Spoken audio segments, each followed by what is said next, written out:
ንራይ ብርሃነ በብርሃንህ ብርሃንን እናያለን፣ በእውነትነትህም እውነትን እንመለከታለን። በዓለ ደብረ ታቦር ከዘጠኙ አበይት በዓላት መካከል አንዱ በዓለ ደብረ ታቦር ነው። ነሐሴ 13 ቀን እንኳን አደረሰን አደረሳችሁ። ቅዱስ ያሬድ በብርሃንከ ንራይ ብርሃነ በብርሃንህ ብርሃንን እናያለን፣ ወበጽድቅከ በእውነትም ፊትህን እንመለከታለን። ከፍቅርህም የተነሳ ከቸርነትህም የተነሳ ፊትህን እንመለከታለን። ብርሃን ዘበአማን አማናዊ ብርሃን።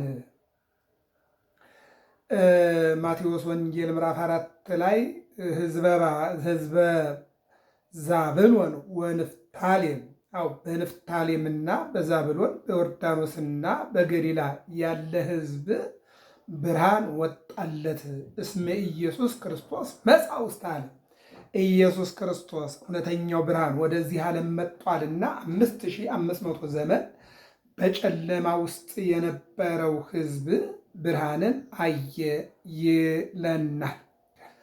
እንግዲህ እንደሚታወቀው ብርሃን ስንል አንተም ውእቱ ብርሃን ለዓለም ሊቃውንት ካህናት ብርሃን ተብለዋል። ግን እነሆ የባህሪያቸው አይደለም፣ ከእግዚአብሔር የተሰጣቸው ብርሃንነት ነው ማለት ነው። አገልግሎታቸው፣ ምክራቸው እንዲሁም ለምዕመናን ያላቸው አገልግሎትና ፈቃድ ይሄ ወይም ደግሞ ስነ ምግባራቸው፣ የዋህነታቸው፣ ደግነታቸው፣ አገልግሎታቸው ይሄ ብርሃን ያሰኛቸዋል ማለት ነው። ለምን? ከእውነተኛው ብርሃን ከእግዚአብሔር ተልከው ስለ ብርሃን ዮሐንስ ወንጌል ምዕራፍ 1 ላይ እንደምንመለከተው ዮሐንስ ብርሃን አልነበረውም ይልና ስለ ብርሃን ሊመሰክር መጣ ይላል። ካህናት በባህሪያቸው ብርሃን አይደሉም። ነገር ግን ስለ ብርሃን ይመሰክሩ ዘንድ እግዚአብሔር ላካቸው። በብርሃን እንዲመሰክሩ ስለ ብርሃን እንዲመሰክሩ ብርሃን ተብለዋል ማለት ነው። ካህናት ለምሳሌ አሁን ጨው አይደሉም። ነገር ግን ጨው ናችሁ። አንትሙ ውእቱ ፄው ለምድር የምድር ጨው እናንተ ናችሁ። ፄው ለእመ ነሣ በምን ትቄስምዎ ጨው አልጫ ከሆነ በምን ያጣፍጡታል? አልጫውን ዓለም የምታጣፍጡበት ጨው አንደበታችሁ፣ አይምሯችሁ፣ ዝግጅታችሁ ተብለው ተነግረዋል ማለት ነው። ስለዚህ ኢየሱስ ክርስቶስ ብርሃን እንደሆነ ራሱም ደግሞ በዮሐንስ ወንጌል ምዕራፍ 9 ላይ ወረቀ ምድረ ወገብረ ጽውረ ወቀዋ አዕይንቲሁ ለዘእውሩ ተወልደ ምራቁን ከጭቃ ጋር አዋሃደና ልሙጥ ገላ ላይ እነሆ ቀባ። ደረቅ ግንባር ላይ ቀባና ሁድ ወታጠብ ሂድና ታጠብ አለና ሲነግረው ሁድ ታጥቦ እንደ አጥቢያ ኮከብ ቦግ ቦግ እያለ እየበራ መጣ። ሐዋርያት በኃጢአተ መኑ ተወልደ ዝንቱ ዕውር በማን ኃጢአት ነው የተወለደው ይህ ዓይነ ስውር ብለው ሲጠይቁት በማንም አይደለም ብርሃን ሳለሁ የብርሃን ስራዬን ልሰራ ነው አለና ብርሃንነቱን አየ። ከብርሃኑ ከክርስቶስ የወጣው ብርሃን የዓይነ ስውሩን ዕውርነት ወይም ጨለማ ሕይወት ብርሃን አደረገለት ማለት ነው።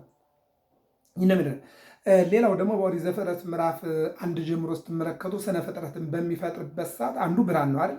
ለይኩን ብርሃን ይሁን አለ። በሁለት ለየው። አንደኛው በቀን የፀሐይ ብርሃን፣ ፀሐይ ሶስትነት አላት፣ ክበብ አላት፣ ብርሃን አላት፣ ሙቀት አላት። በሶስት አንዷ ፀሐይ ማለት ነው። ስለዚህ አንዱ እግዚአብሔር አንድነት ሶስትነት አለው። አብ ወልድ መንፈስ ቅዱስ እንላለን ማለት ነው። እንዘ አሐዱ ሰለስቱ ሶስት ሲሆኑ አንድ ሲሆኑ ሶስት እንላለን ማለት ነው። ፀሐይ አንድ ሆና ክበቧ ፀሐይዋ ወይም ደግሞ ብርሃኗ ሙቀቷ እንደምንል እግዚአብሔርም ደግሞ አንድነቱ ሶስትነቱ እግዚአብሔር የሚለው ዘላለማዊ ስሙ ነው።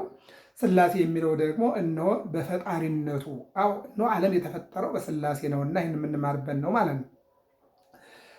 ስለዚህ ብርሃን ይሆናልና በቀን ፀሐይ እንዲሰለጥን በብርሃን አደረገው። በሌሊት ደግሞ ከዋክብትና ጨረቃ በብርሃን እንዲሰለጥኑ አደረጋቸው። ሁሉም ግን እንደየአቅማቸው ምን አላቸው? ብርሃን አላቸው። አሁን ለምሳሌ በዓለም ላይ ትልልቅ ባቡዛዎች አሉ፣ ትንንሾችም አሉ። ሁሉም እንዳያቅሙ ያበራል። በአገልግሎት ደረጃም ሁሉም እንዳቅሙ ነው የሚያገለግለው። በስራ ደረጃም ሁሉም እንደየደረጃው እንደየአቅሙ እንደተሰጠው ጸጋ ነው የሚያገለግለው። ስለዚህ ብርሃን፣ ትልቅ ብርሃን አለ፣ ትንሽ ብርሃን አለ። አዎ ብርሃን ዘበመንከር፣ የዚህ ሁሉ ብርሃን ግን ማን ነው? መድኃኔ ዓለም ነው ማለት ነው። አብ ወወልድ ወመንፈስ ቅዱስ ንጎህ ዘበጸዳለ ብርሃኑ ሰሰለ ጽልመት። አየው ከእግዚአብሔር ብርሃንነት የተነሳ ጨለማ ምን ሆነ? ተወገደ ይለናል። እንግዲህ ሙሴ እግዚአብሔርን በአንድ ወቅት ምን አለው? ዘጸአት 38 ዘጸአት 33 18 ላይ ምን አለ? ክብርህን አሳየኝ ብሎ ጠየቀው። ምንም ክብርህን አሳየኝ ብሎ ጠየቀው። የኔን ፊት አይቶ መኖር የሚችል የለምና እነሆ ጀርባዬን እንጂ ፊቴን አይተህ መቆም ስለማትችል እነሆ ጀርባዬን ታያለህ። ይልቁንም ወበደሃሪ መዋዕል እነሆ ለሞት በምመጣበት ጊዜ ግን ታየኛለህ ብሎ ቃል ገባለት ማለት ነው። አያችሁ፣ አሁን ሙሴን ከልክሎት አይደለም። ነገር ግን የእሱን ብርሃን አይቶ መቆም የሚችል ስለሌለ እነሆ ዳግም በመጣው ጊዜ እነሆ ብርሃኔን ታያለህ አለና ቃል ገባለት ይለናል። በገባው ቃልና በሰጠው ቀጠሮ መጣ፣ አልቀረም። አምላክ ነውና አይዋሽም ማለት ነው። ይህን ይነግረናል። እንግዲህ ኤልያስም እንደዚሁ ምንድን ነበረው? ጥያቄም ነበረው፣ ተስፋም ነበረው ማለት ነው። ኢየሱስ ክርስቶስ ብርሃን ስለሆነ ድንግል ማርያም እናቱን አንቲሙ ለብርሃን የብርሃን እናቱ እንድትባል አድርጓታል ማለት ነው። ብርሃን ዘመፃ ውስተ ዓለም ዘያበር ላይ ለጻድቃን፣ ወደ ዓለም የመጣው ብርሃን ኢየሱስ ክርስቶስ ነው። እሱም በእውነተኞች ላይ የሚያበራ ነው። አየው ለኃጥአንም ለጻድቃንም ክረምትና በጋን እንደሚያፈራርቅ ዘርና መኸርን ቀንና ሌሊትን ጨለማና ብርሃንን እንደሚያፈራርቅ ይልቁንም ዝናምን እንደሚያመጣና ክረምትና በጋ ያው ነው እነሆ እንደሚያፈራርቅ ይልቁንም ደግሞ ለኃጥአንም ለጻድቃንም ብርሃኑን ይዘረጋል። አሁን ፀሐይ ለሁሉም ናት፣ ጨረቃም ለሁሉም ናት፣ ከዋክብትም የማን የእግዚአብሔር ስጦታዎች ስለሆኑ የሰው ቢሆኑ እነማን ጋር ያበሩ ነበረ? ፀሐይ፣ ከዋክብት፣ ጨረቃ የሰው ቢሆኑ ብርሃናቸው ከሰው ቢሆን የመጣው ከሰው ቢገኝ ኑሮ ለእነማን ይሰጥ ነበር? ለማን ይታደል ነበር? እነማን ይከለከሉ ነበር? ዝናብ ከሰው ቢሆን ወደ እነማን መንደር ይወርድ ነበር? በማን ማሳ ይዘንብ ነበር? የማን ማሳ ይደርቅ ነበር? ይህን ማስተዋል ያስፈልጋል ማለት ነው። ስለዚህ እውነተኛው ብርሃን ወደ ዓለም እንደሚመጣ እነሆ ሙሴን እንደውም ቅዱስ ዳዊት አስቀድሞ ተናግሮ ነበረ። ምንድን ነው ያለው? ፈኑ ብርሃነከ ወጽድቀከ፣ ብርሃንህን ላክ። ማን? ኢየሱስ ክርስቶስ እውነተኛውን የዓለም ብርሃን ላክ። ማንቱ የብርሃን ወይሰዳኒ ደብረ መቅደስ፣ እነሆ ወደ መቅደስህ ገባ ዘንድ ወደ አገልግሎት ገባ ዘንድ ብርሃንን ላክልኝ። ማን? ኢየሱስ ክርስቶስ ማለት ነው። አብ ልጁን እንዲልክለት ማለት ነው። ለምሳሌ ሙሴም 40 ቀን 40 ሌሊት ጾሞ ሲጨርስ ታቦተ ጽዮን ይዞ ሲወርድ ፊቱ ይበራ ነበር። ግን የውጭ ነው፣ የባህሪው አይደለም። ይበራ ነበር። የእሱ የባህሪው ሳይሆን የክብር ነው ማለት ምንድን ነው? አንደኛ 40 ቀን 40 ሌሊት ጾሞ፣ ሁለተኛ ታቦተ ጽዮንን ስለያዘ እነሆ ከሰዎች ተለይቶ የነበረበት ያ የቅድስና ጊዜ ፊቱ እንዲበራ አድርጎታል። ቁርበቱን የበራው እዚጋ ውስጡ አይደለም፣ ቁርበቱን የበራው ጌታችን ግን ብርሃን የባህሪው ነው ማለት ሁለንተናው ብርሃን ነው ማለት ነው። ይልቁንም በሚያስደንቅ ብርሃን ውስጥ የሚኖር ይለዋል።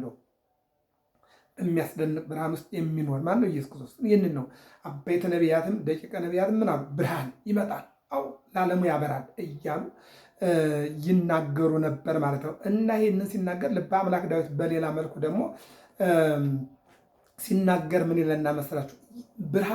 ብርሃንነቱን ሲገልጥ ደግሞ የሚገልጥበት ቦታም እንዳለ ይናገር ነበር። የሚገልጥበት ቦታ መዝሙር 89 12 ላይ ታቦር ወአርሞንዔም በስመ ዚአከ ይትፌስሑ ወይሴብሑ ለስምከ መዝራዕትከ ምስለ ኃይል። ይህንን ብሎ ነበረ ከ1000 ዘመን በፊት ከክርስቶስ መወለድ ማለት ነው። ምን አለ? ታቦርና አርሞንዔም በስምህ ደስ ይላቸዋል። ታቦርና አርሞንዔም በስምህ ደስ ይላቸዋል። ወይሴብሑ ስምህንም ያመሰግናሉ። መዝራዕትከ ምስለ ኃይል፣ ክንድህ ከኃይል ጋር ነው። ስምህን ያመሰግናሉ። ታቦርና አርሞንዔም የተባሉ 2 ተራሮች ማለት ነው። እነሆ ታቦር አርሞኔም በስመ ዚአከ ይትፌስሑ በስምህ ደስ ይላቸዋል ወይሴብሑ ለስምከ ስምህንም ያመሰግናል።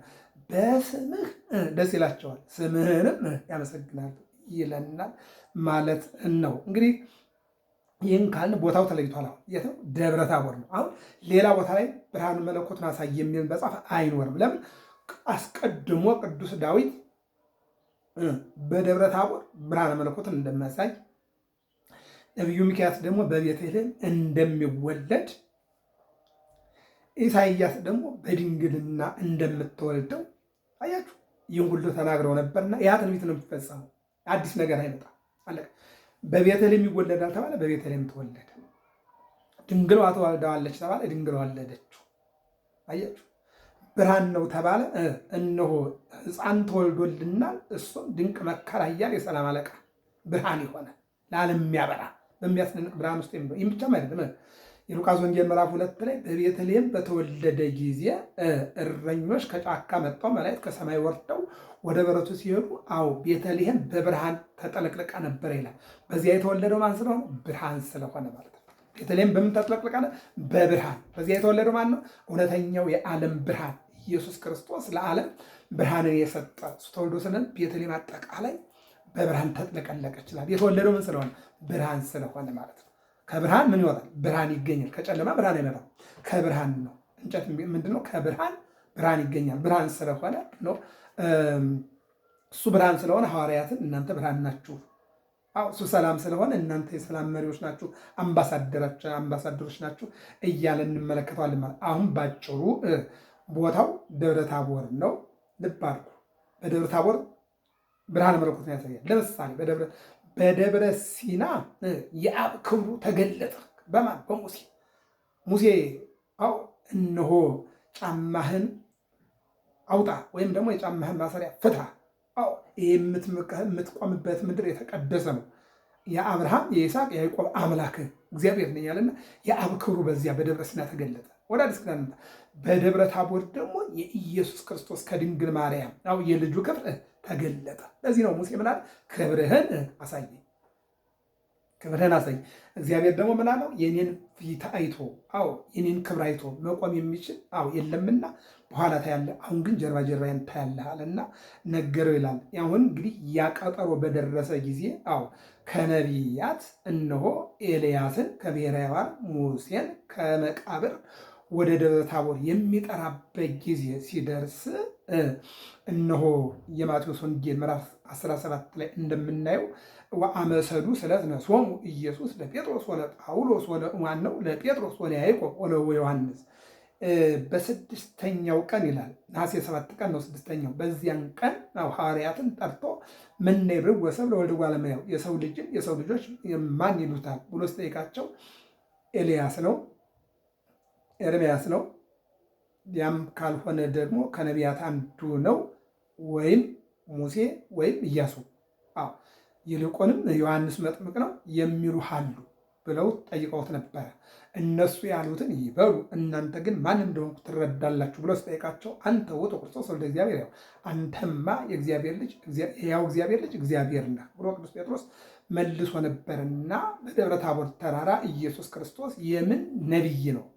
የነቢያት አምላክ። የማን? የሙሴ አምላክ፣ የኤልያስ አምላክ፣ ዝናብ የደጎመው ዝናብ ያመጣው፣ ጣዖትን ያስወገደው፣ የኢያሱ አምላክ ፀሐይን ያቆመው፣ የሙሴ አምላክ ኤርትራን ባህር የከፈለው እንጂ የምን ነቢይ ነው ብሎ ያስተምራቸውና ያስረዳቸው ዘንድ ያሳምናቸው ዘንድ ከነሐሴ 7 እስከ 13 ስንቆጥር የሚሆነው 6 ቀን ነው።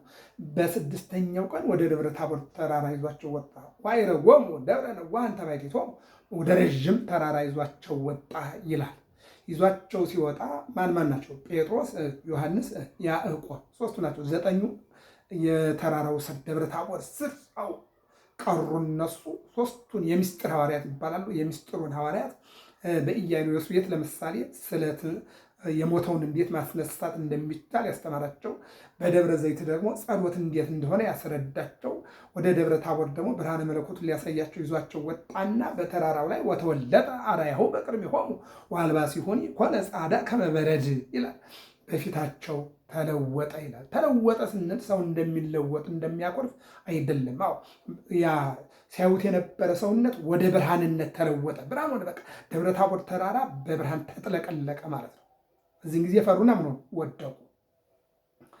አሁን እንግዲህ ማነው ተራራው? ማነው? ደብረ ታቦር ነው። እሱን እንመልከት። የምን በመጽሐፈ መሳፍንት ምዕራፍ 4 ላይ ዲቦራና ባርቅ የሚባሉ እነሆ አንድ ላይ ይኖሩ የነበሩ ሰዎችን እናያለን። ዲቦራ ባርቅን እንዲህ አለችው፣ ሲራራ ሁልጊዜ ሲሳራ ይለዋል። ሲሳራ እነሆ ሁልጊዜ ያንገራግራል፣ ይፎክራል።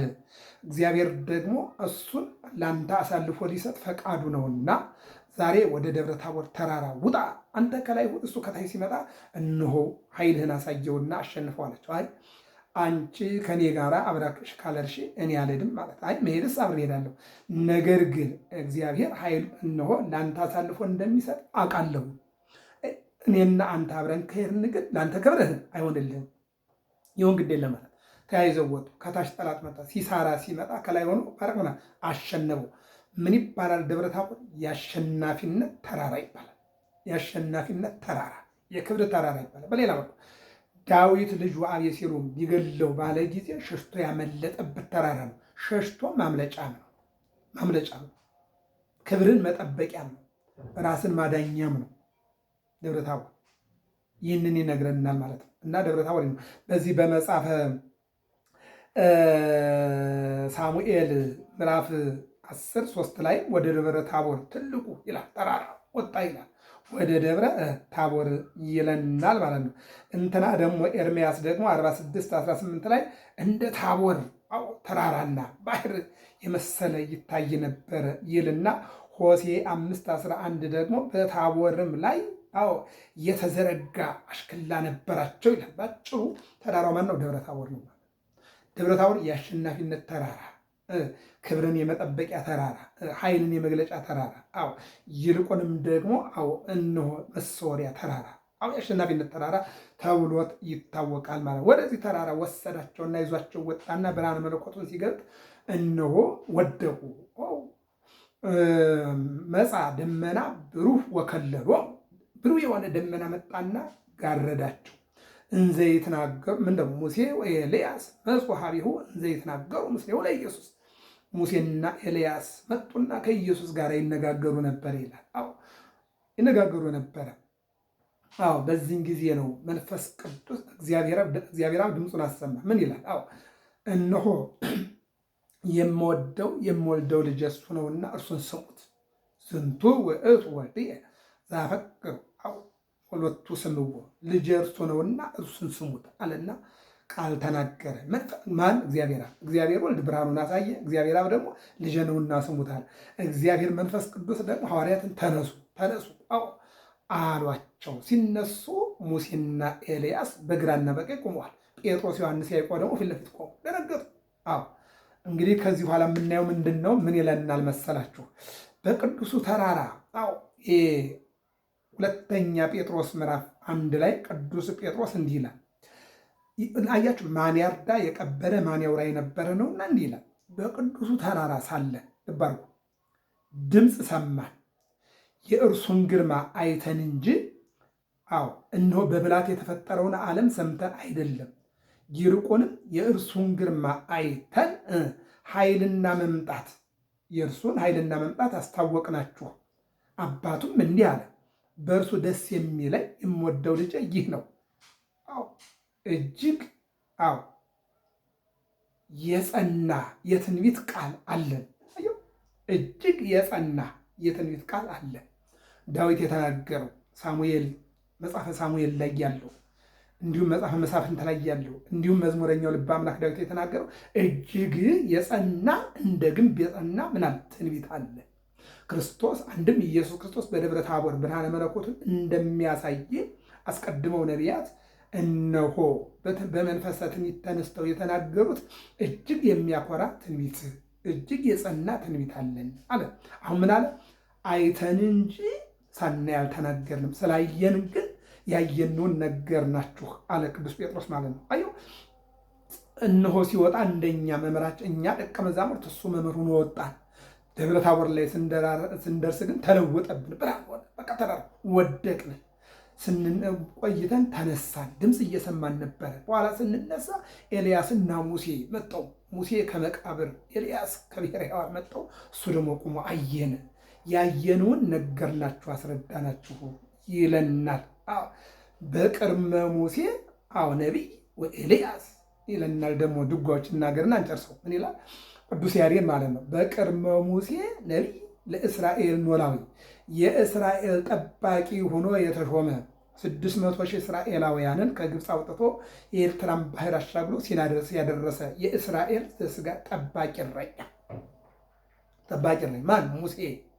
በቅድመ ሙሴ ነቢይ የእግዚአብሔር በሆነ በሙሴ ፊት የእስራኤል ጠባቂ በሆነው ፊት አንድ ልብ አድርጉ።